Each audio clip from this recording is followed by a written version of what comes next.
expire. Will there be a system where vaccine cover expires if you don't have your booster? Has that been worked out?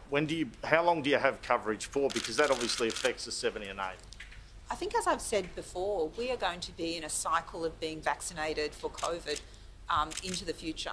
And so there'll be updated recommendations. At the moment, we're trying to get first and second doses into everyone that need it. And as I've indicated, there are still many people that have been eligible for the vaccine for a very long time that are still yet to be vaccinated.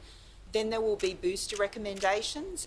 ATAGI, the Australian Technical Advisory Group on Immunisation, is looking at all of the data and will make those decisions. And the Commonwealth has bought very large quantities of vaccine.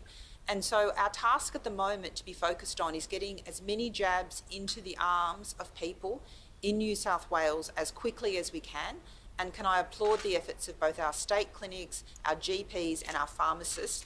We need to put every jab in arms. The Commonwealth has achieved some bring forwards through swap deals, and we need to make use of those increased but Dr. Chant, sorry to press on this, but could it be that your vaccine passport to enter venues, for example, expires at 9 months or 12 months? Is that what we're looking at if you don't get the booster? Yes, we have to work through those details, but at the moment, the majority of people have been vaccinated in a reasonably recent time.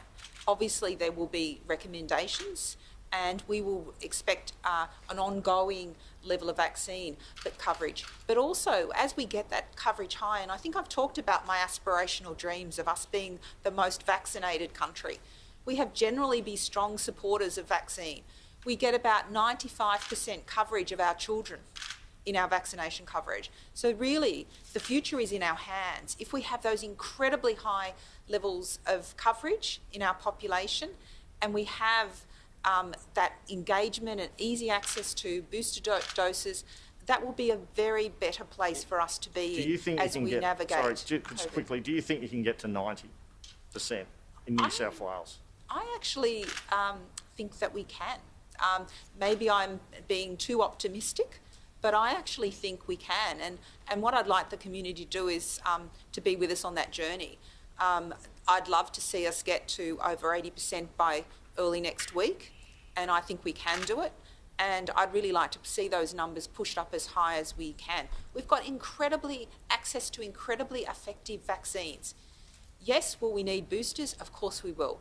Will there be new variants that we'll have to be vaccinated with? Yes, but we have a great system for administering vaccines, for giving us our boosters, and we generally are a very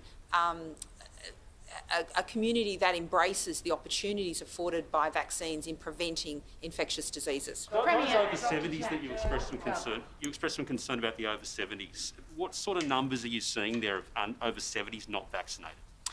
So look, it's been improving, and I've got to say I'm very greedy.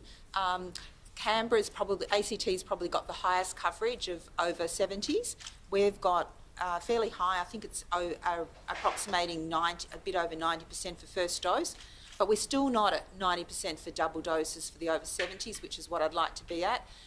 In terms of the over 50s, again, it's above the average. It's above 74% from my recollection, but again, that needs to be higher, and we need to get those second doses.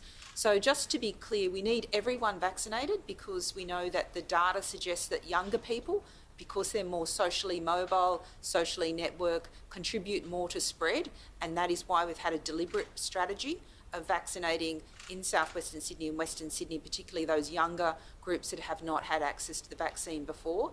But again, we need to protect all members of our community, and we also need to make sure that we've got equitable distribution of the vaccine.